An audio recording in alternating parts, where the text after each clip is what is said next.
Yang terkasih dalam Tuhan kita Yesus Kristus, salam jumpa kembali dengan Ibu Guru dalam pembelajaran kita Pendidikan Agama Katolik dan Budi Pekerti. Baik, sudah siap? Kita sebelum mulai pelajaran kita, Ibu Guru mengajak anak-anakku sekalian untuk membuka pelajaran kita ini dengan berdoa. Kita berdoa dalam nama Bapa dan Putra dan Roh Kudus. Amin. Allah Bapa yang Maha Kuasa, Engkau senantiasa hadir dan berkarya di tengah umat-Mu. Ketika umat-Mu berpaling dari-Mu dan menyembah berhala, Engkau menghadirkan Nabi Elia untuk mengingatkan mereka. Kami ingin belajar dari Nabi Elia, berkatilah agar kami mampu melaksanakan pesan-pesan Nabi Elia dalam hidup kami. Amin. Dalam nama Bapa dan Putra dan Roh Kudus. Amin. Oke, selamat pagi. Sekali lagi, salam jumpa. Semoga anak-anak semua yang berada di rumah dalam keadaan yang baik, dalam lindungan Tuhan kita Yesus Kristus. Oke, sudah siap belajar? Kita langsung saja ya. Baik, hari ini kita sudah masuk pada bab 2 tentang Yesus Kristus. Jadi kita masuk pada perjanjian lama ya. Jadi kita hari ini belajar tentang perjanjian lama ya. Baik. Ya, pengantar. Untuk membantu peserta didik semakin mengenal Yesus, terdapat 2 jalan yang biasa ditempuh, yakni dengan mempelajari tradisi serta mendalami kitab suci. Hal yang dilakukan gereja turun-temurun itulah yang disebut dengan tradisi. Adapun kitab suci ialah kitab suci perjanjian lama dan kitab suci perjanjian baru. Nah, kitab suci perjanjian lama dan kitab suci perjanjian baru memiliki hubungan yang sangat erat ya, Kitab suci perjanjian lama mempersiapkan kedatangan Yesus. Ingat, kitab suci perjanjian lama itu mempersiapkan kedatangan Yesus. Nah, nanti berbicara tentang para nabi. Ya, kitab suci perjanjian baru mengisahkan mengenai kehidupan Yesus. Nah, jadi dengan demikian kitab suci perjanjian baru merupakan pemenuhan dari apa yang dinubuatkan dalam perjanjian lama. Oke? Baik, bagian pertama perjanjian lama. A. Nabi Elia mengajak umat Israel kembali kepada Allah. Jadi pagi ini kita akan belajar tentang Nabi Elia mengajak umat Israel untuk kembali ya percaya kepada Allah. Oke? Ya, tujuan pembelajaran kita, nah di sini para murid diajak untuk mempelajari kisah Nabi Elia untuk dapat menemukan karya Allah di dalamnya dan menemukan pesan-pesannya yang berguna bagi kehidupan sekarang. Baik, kita masuk pada langkah yang pertama, mendalami perilaku setia guru, mengajak peserta didik untuk mendalami makna kesetiaan, misalnya dengan menceritakan kisah metamorfosis berikut ini. Oke. Baik, ceritanya tentang metamorfosis. Baik, Ulil adalah seekor ulat yang tinggal di pohon jambu di pekarangan rumah seorang petani. Sejak kecil ia gemar makan daun-daunan, khususnya daun jambu yang masih muda. Namun ia merasa sedih karena dia dan teman-temannya tidak disukai oleh anak-anak maupun anggota keluarga Pak Tani. Bahkan beberapa teman ulat telah menjadi korban karena dipukul dan dibunuh oleh Pak Tani dan teman-temannya. Betapa senangnya menjadi kupu-kupu. Selain memiliki sayap, ia juga memiliki warna yang menawan. Ia dapat terbang ke sana kemari. Ia pun disukai oleh banyak orang, kata Ulil di dalam hatinya. Ulil tahu bahwa untuk menjadi seekor kupu-kupu yang cantik, ia harus sanggup menahan lapar, menahan berbagai godaan, dan harus memiliki keyakinan yang kuat. Ulil pun mulai mempersiapkan segala sesuatu yang perlu untuk bisa menjadi seekor kupu-kupu. Ia memanjat ranting yang lebih tinggi untuk mencari tempat yang lebih aman. Setelah tiba waktunya, Ulil mulai berdoa dan menyerahkan diri kepada Tuhan. Ia sadar bahwa untuk menjadi kepompong, ia membutuhkan kesabaran serta kesetiaan terhadap cita-citanya. Ia mulai membungkus dirinya dan mulai berpuasa. Ia selalu berdoa agar cita-cita dan harapannya tercapai. Hari demi hari ia lalui. Panas, hujan, dan lapar tidak membuatnya goyah. Ia menjadi kepompong. Bulu-bulunya kini telah berubah menjadi sepasang sayap kecil. Dirinya kini telah menjadi seekor kupu-kupu kecil. Tetapi ia harus terus bersabar supaya sayapnya menjadi lebih lebar dan berwarna indah. Ia sabar dan setia terhadap cita-citanya. Ia menahan diri dari kemauan untuk segera keluar dari lapisan yang membungkusnya. Ia pun mampu mengendalikan diri untuk segera terbang ke sana kemari. Dan beberapa hari kemudian, Ulil pun memiliki sayap yang lebar, kuat dan berwarna indah. Betapa senangnya Ulil. Pada pagi yang cerah, Ulil pun mulai membentangkan sayapnya. Ulil pun terbang di antara bunga-bunga indah di sekitar rumah Pak Tani. Orang-orang yang melihat tersenyum senang. Wow, kupu-kupu yang cantik, kata anak-anak mendekati Ulil. Ulil pun merasa senang dapat bermain bersama anak-anak. Mereka tidak mengganggu Ulil, sebaliknya mereka merasa gembira jika kupu-kupu Ulil mendekat dan hinggap di telapak tangan. Terima kasih Tuhan, Engkau telah memberikan kegembiraan kepadaku. Sebagai buah dari kesabaran dan kesetiaan, Ulil pun memuji Tuhan di dalam hatinya. Oke, itu cerita tentang metamorfosis.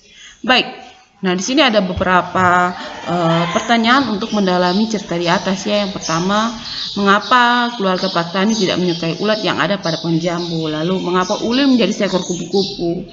Ketiga, sikap apa yang harus Ulil miliki untuk dapat menjadi seekor kupu-kupu? Lalu pelajaran apa yang dapat kita petik dari cerita di atas? Baik, kita akan membahasnya sama-sama ya. Jadi, di dalam masyarakat terdapat kecenderungan untuk mendapatkan hasil tanpa proses yang panjang dan berat. Ungkapan mencari untung dengan cara enteng atau cara gampang menggambarkan sikap manusia yang bersikap tidak sabar dan tidak setia dalam proses yang harus ia lalui. Nah, tidak jarang orang menghalalkan segala cara untuk meraih kesuksesan. Mereka ragu-ragu bahkan tidak percaya dengan janji Tuhan. Mereka lebih percaya terhadap hal-hal duniawi yang dianggap dapat menjamin kebahagiaan atau keberhasilan. Misalnya uang, nilai ujian yang tinggi, penampilan, dan lain-lain. Nah, kisah metamorfosa memberikan pelajaran kepada kita untuk bersikap tekun di dalam proses. Seperti Ulil ya, dia mau menjadi kupu-kupu yang indah, berarti dia harus mengikuti segala proses. Dia harus bersabar, menahan rasa laparnya, rasa hausnya, jadi dia bersabar. Nah, dari kesabaran itu dia membuahkan hasil yang baik. Ya, dia membuahkan hasil yang baik menjadi seekor kupu-kupu yang sangat indah. Oke. Baik, kita masuk pada langkah kedua ya, mendalami kisah Nabi Elia. Karena mendalami kisah Nabi Elia. Baik, anak-anak bisa buka pada 1 Raja-Raja pasal 18 ayat 19.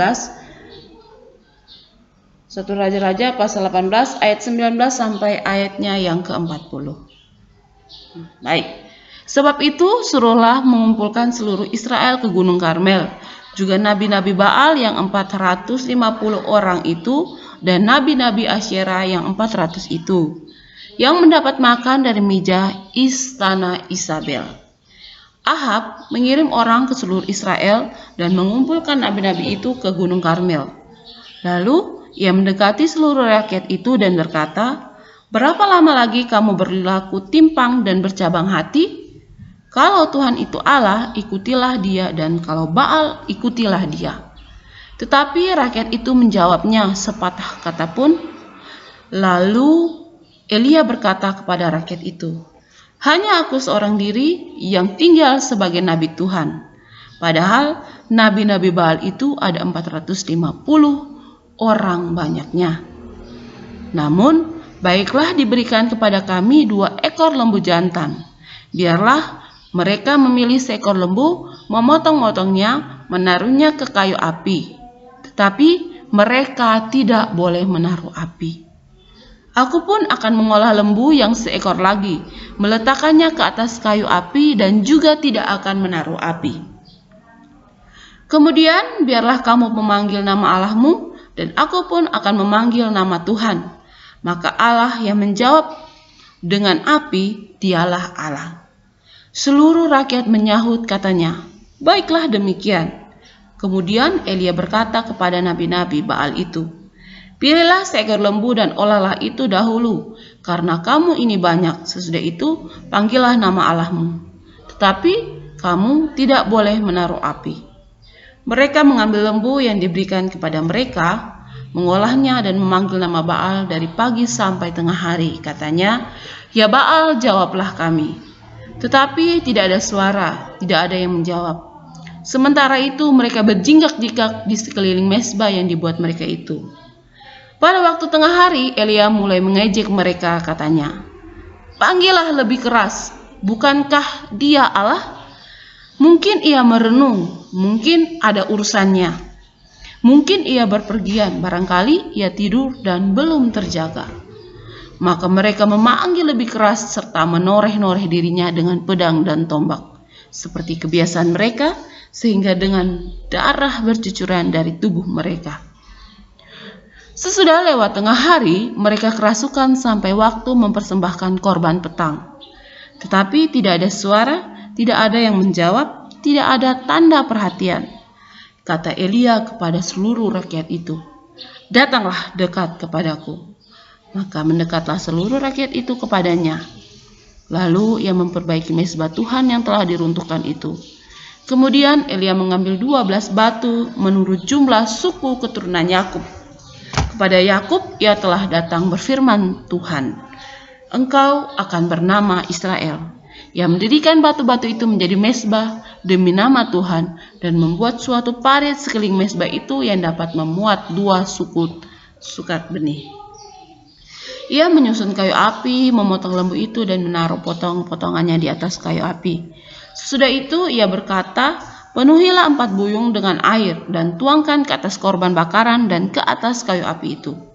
Kemudian katanya, "Buatlah begitu untuk kedua kalinya," dan mereka berbuat begitu untuk kedua kalinya. Kemudian katanya, "Buatlah begitu untuk ketiga kalinya," dan mereka berbuat begitu untuk ketiga kalinya. Sehingga air mengalir di sekeliling mezbah itu.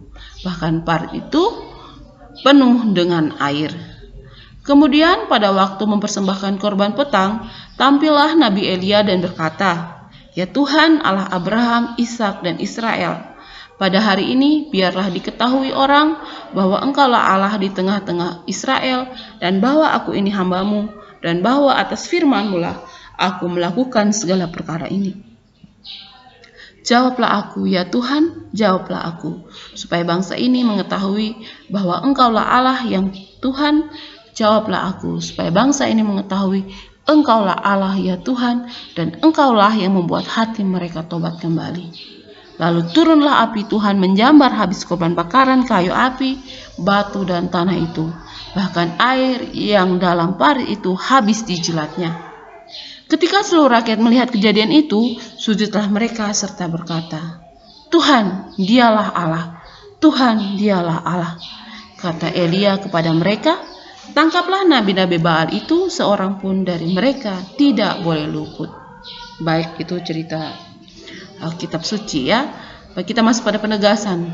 Nah, atas perintah Tuhan, karena dikejar Raja Ahab, Nabi Elia diminta tinggal di tepi sungai Kerit, dan Tuhan telah memerintahkan burung-burung gagak untuk memberi makan kepadanya.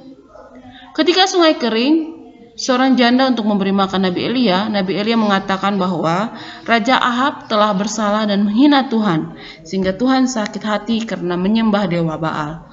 Nah, di situ nanti anak-anak Ibu Guru akan memberikan tugas ya. Nanti anak-anak bisa buka pada kitab 1 Raja-Raja pasal 16 ayat 29 sampai ayat 33, dilanjutkan dengan pasal 17 ayat 1 ya. Jadi Nabi Elia menantang para nabi-nabinya, yaitu dewa Baal, untuk bertempur dalam doa dan menyatakan kebesaran Tuhan. Dan Nabi berkata, "Tuhan, Nabi Elia menang." Nah, sebelum itu anak-anak harus tahu dulu, nabi itu adalah penyambung lidah Allah. Ya, apa itu nabi? Nabi itu adalah penyambung lidah Allah. Jadi mereka berbicara tentang Allah. Mereka berbicara atas nama Allah ya. Nah, apa yang dia mohon datang membakar persembahan ya. Jadi Elia memohon kepada Tuhan untuk datang membakar persembahan yang telah Elia susun. Sehingga para nabi dewa Baal ditangkap. Setelah itu turunlah hujan. Nah, dengan demikian kebesaran Tuhan Allah dinyatakan. Israel harus berhenti menyembah dewa dan kembali menyembah Tuhan. Meskipun Nabi Elia terus dikejar-kejar untuk dibunuh oleh para pengikut istri Raja Ahab, yaitu Isabel, nah Nabi Elia melakukan semua itu semata-mata karena perintah Tuhan untuk memperingatkan umatnya Israel agar setia pada perjanjiannya dengan Tuhan. Seorang nabi yang hidup pada zaman Raja Ahab untuk mengingatkan raja dan rakyat Israel atas perilakunya yang menyembah dewa Baal, umat Israel berada di bawah kekuasaan Raja Ahab. Raja Ahab memiliki istri Isabel, seorang penyembah Baal. Di istana Raja Ahab, Isabel meminta dibuatkan kuil Baal agar ia tetap dapat melakukan pemujaan kepada Baal. Sebagian rakyatnya akhirnya memuja Baal. Tinggal 7.000 orang saja yang tidak ikut melakukan pemujaan dan tetap setia mengikuti Nabi Elia. Mesir, Nabi Elia diminta pergi dan tinggal di Sarfat. Tuhan telah memerintahkan Nabi Elia mengingatkan agar orang tidak menyembah berhala atau dewa Baal, melainkan hanya menyembah Allah yang telah membebaskan mereka dari penindasan di Mesir. Jadi kita ingat kembali lagi pelajaran kita ya kelas 4 tentang Allah memberikan 10 perintahnya. Nah, di situ hukum yang pertama yaitu Allah bilang, "Akulah Tuhan Allahmu. Jangan ada padamu Allah lain." Jadi kita harus menyembah Allah saja. Nah, di sini umat Israel mereka berpaling dari Allah dan mereka menyembah dewa Baal yaitu berhala. Ya. Nah, di sini Allah mengingatkan mereka kembali melalui Nabi Elia. Nah, nabi yang tadi Ibu Guru jelaskan, nabi adalah perpanjangan tangan Allah ya, penyambung lidah Allah. Jadi mereka berbicara atas nama Allah, ya. Jadi melalui Nabi Elia, Allah mengutus Nabi Elia untuk mengingatkan kembali umat Israel agar kembali bertobat dan kembali kepada Allah. Baik, itu saja pelajaran kita pada hari ini. Nah, untuk tugasnya nanti akan Ibu Guru bagi lewat WA Group ya.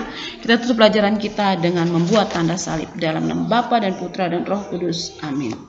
Selamat pagi.